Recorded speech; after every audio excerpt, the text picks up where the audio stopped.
Welcome to the Sports Trading Card Hall of Fame. Today I'm going to be telling one of the Chapter 14 stories of cardboard, which is about the importance of Mickey Mantle in sports card history. And it comes from basically the evolution that we went through as collectors, where there are two main generations that really define sports card collecting. There is the baby boomer generation, which is the generation that we imagine when we think about classic card collecting, of just boys all over America sitting around just trading cards. That's really a baby boomer concept, or an image that we have in our head. And then there's Gen X, and Gen X is the generation where sports cards really blossomed, and we were the ones who were discovering the new modern era of cards and evolving with cards to the point where millennials really didn't have a big role in card collecting. So with baby boomers and Gen X, the two generations that really not only defined but encapsulated the experience of cards and defined how cards were thought of and evolved, it is the heroes of those two sports that really cast the biggest shadow on the card collecting world itself. Those being Mickey Mantle for baby boomers, and then Michael Jordan for those of us in Gen X. Although both players, or the importance of both players in card collecting is different. They've served different roles, they occupied different spaces, and really one kind of bled into the other in terms of how they helped to bolster the card collecting world. With Michael Jordan, the situation with Michael Jordan was very different because basketball was still growing in the 80s and the 90s, and there needed to be somebody who could kind of elevate the sport and carry the sport. And that's what Michael Jordan was. He was that player who was bigger than the game. He became an international superstar. He became an international icon. And because of that, that meant that associating with Michael Jordan, that's what helped the NBA to really become the global phenomenon that it eventually would. And so in sports card collecting, he was that big motivation throughout the course. I mean, every year there was a new rookie, and we were excited about the new rookie, whether that was David Robinson or Grant Hill or Jerry Stackhouse or Allen Iverson. So there was always something for us to get really excited about. But there was one person who was that standard bearer throughout the whole period, which was Michael Jordan. But he was important for the growth of card collecting over in basketball primarily, although he did have some repercussions in other sports as well. But it was about helping to guide us forward, whereas Mickey Mantle played the exact opposite role. He was the standard bearer for tradition. He was the crutch that you always relied on, and that was something that was really important for baseball. So where basketball was a bright, exciting new sport that was surging forward into the population and growing and really catering to kids, basketball did a great job of catering to young fans. So for that sport, that's what it really was about. It was about the future. But baseball has always been about the past. And that's what Mickey Mantle provided us with.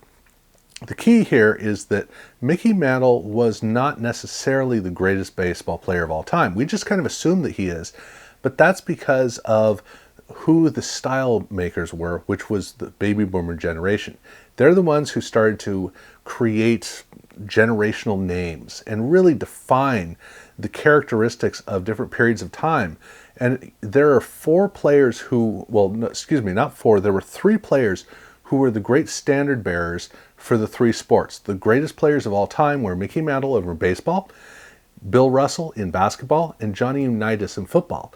And you might notice they all played at the exact same time because they were the heroes of baby boomers. And so baby boomers knew that they were the greatest because those were the players that they saw and discovered and saw evolve as players. Basically, what you're seeing right now with late millennials and Zoomers with LeBron James, that's what these players were for baby boomers. And so they were all excited about it. So with Mickey Mantle, was he better than Ted Williams? Was he better than Babe Ruth? Was he better than Ty Cobb? Well, we'll never know. At the end of the day, we just kind of assume it, but that's just because that's what baby boomers provided us with. when baby boomers were coming up, they were at an interesting crossroads because they were the product of, literally the product of World War II. And World War II is that great defining, it was the great divider in American history, or pop cultural history in America, where there's a distinct difference between what came before and what came after. Before was whatever America was, and it was going through a number of changes. But there was something almost archaic about it, where after we got back from the war had done so much to really modernize the world in a hurry. And so that meant that appliances were now a lot more advanced. And part of that was the fact that there was the Great Depression and the war, and so there was a big section of time where society wasn't really evolving too much. And so it's not like it was just the war, but the war was the biggest influence, where so much technology was developed going into the late 1940s and the 1950s, that all of a sudden huge advancements were popping up really quickly. Transportation was suddenly a whole lot more advanced.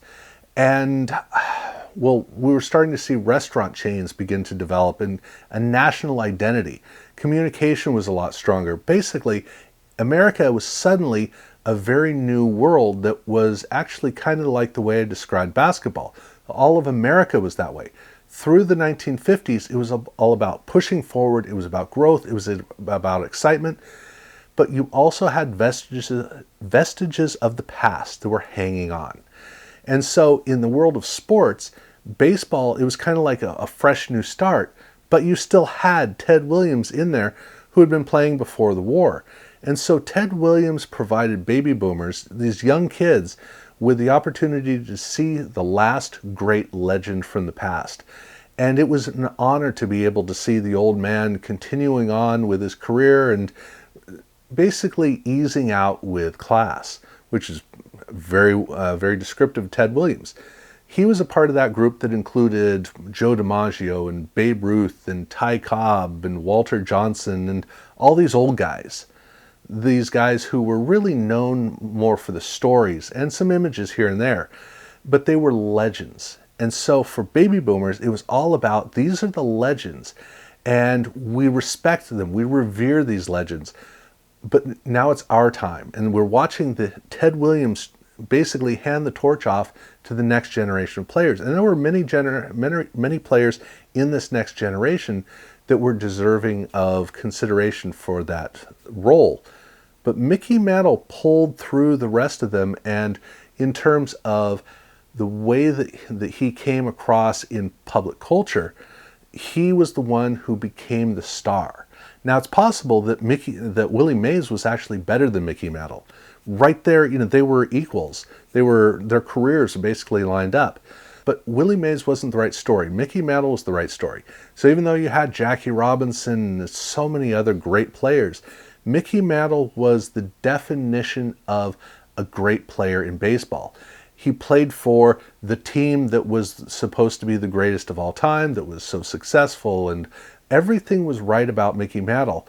He was a handsome guy. He was really skilled, on and on. Everything was perfect for an entire generation of kids to look at him and go, he is the greatest of all time. And ever after, nobody could match up to it. But look, that's because they were kids at the time. They were kids and teenagers. And so when they got to be adults, they didn't see the same magic in players that came after. Now, granted, there aren't a lot of players after Mickey Mantle who really match up to the level of him and Willie Mays. Barry Bonds was a great player.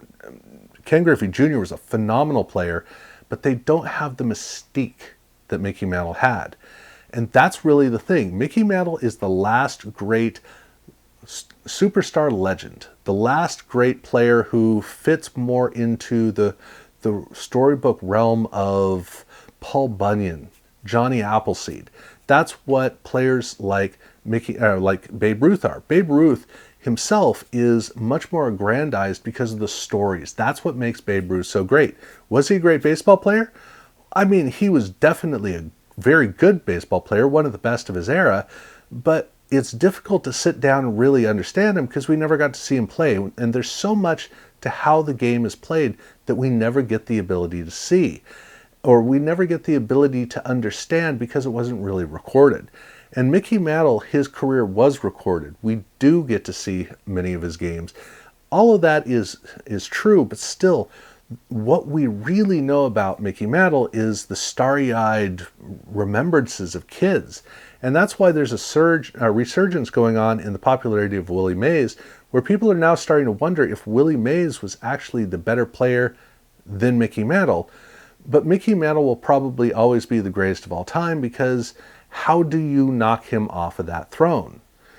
Which brings me back to sports cards. So, as the 1980s were dawning, this was the time when baby boomers were really starting to pass off their knowledge and their remembrances to the next generation, to us. And so as sports cards are surging forward, this is a time when Mickey Mantle, with the legacy of Mickey Mantle, is really coming to its own, because now you have a whole generation of people who worshipped him who now are stepping back and they're looking at him as the great cultural icon. And that's the way that they describe them. It's one thing to hear kids say it. It's another thing for adults to sit and say, look, I have watched baseball for 30 years, for 40 years. Nobody can match him. So for a generation who is now growing up with an ever-evolving hobby, sports cards, which was building more in terms of the sophistication of it, this was the great thing that was in the back of our minds. The thing that we kept hearing was that Mickey Mantle is the greatest. Mickey Mantle is the greatest. And that became the standard bearer for, as we were bringing the new and the old world along together, Mickey Mantle was that big name. It was basically Babe Ruth and Mickey Mantle. Those were the two names that everybody knew.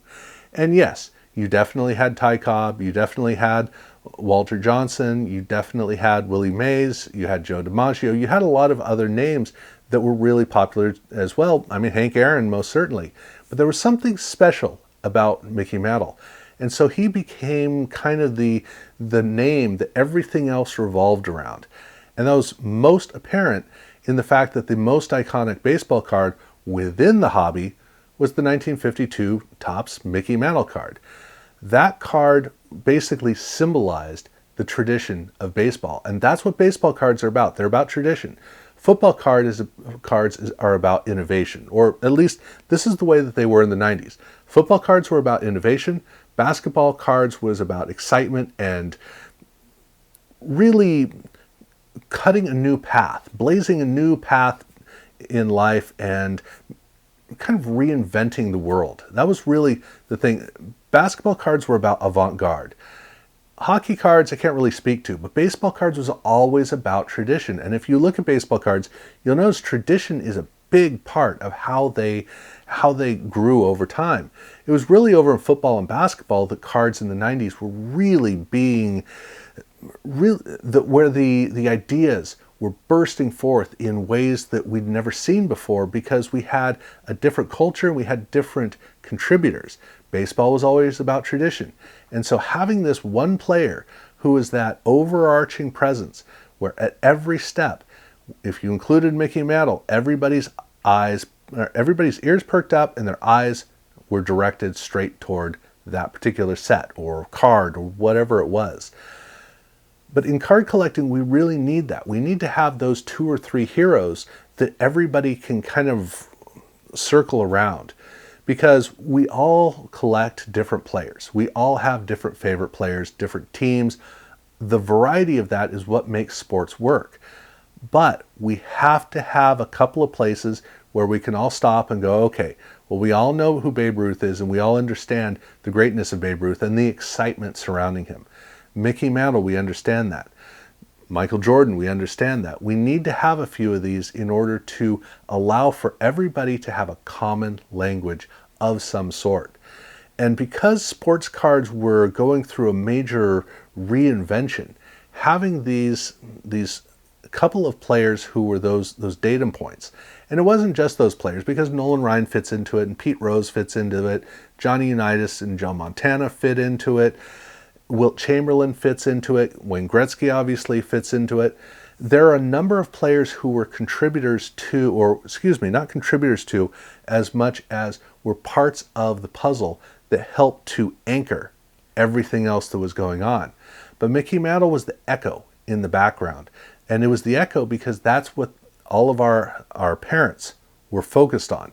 And anytime that you would get into old cards, it was always, well, is there a Mickey Mantle? Everybody would ask that. Now, we would obviously be asking about specific players as well. In fact, we might first be asking about another player, maybe Ted Williams. But Mickey Mantle was always that question. Yeah, but what about a Mickey? Do you have a Mickey Mantle? And without that, it would have been very difficult for the hobby to truly remain centralized. So it was really good that he was able to contribute in that manner. Now, was this the most important thing in the hobby? No, it wasn't. But there's a distinction to Mickey Mantle that is unique apart from everybody else due to the passing of the guard from one generation to another. The time when a bunch of kids were trying to wrap their heads around tradition and legacy and value.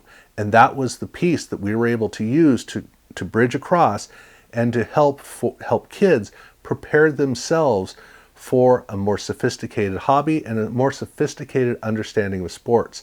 We could use him as kind of that benchmark that we could then look at players from our own generation, whether that's Jose Canseco or Ken Griffey Jr. or Frank Thomas or Nomar Garcia-Parra, whoever it was, that was the carrot down at the end.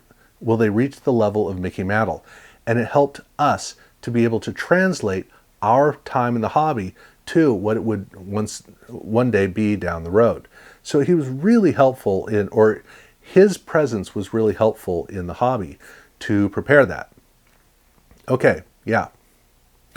I think that's clear enough. So I certainly do hope so. I do appreciate your following along with this.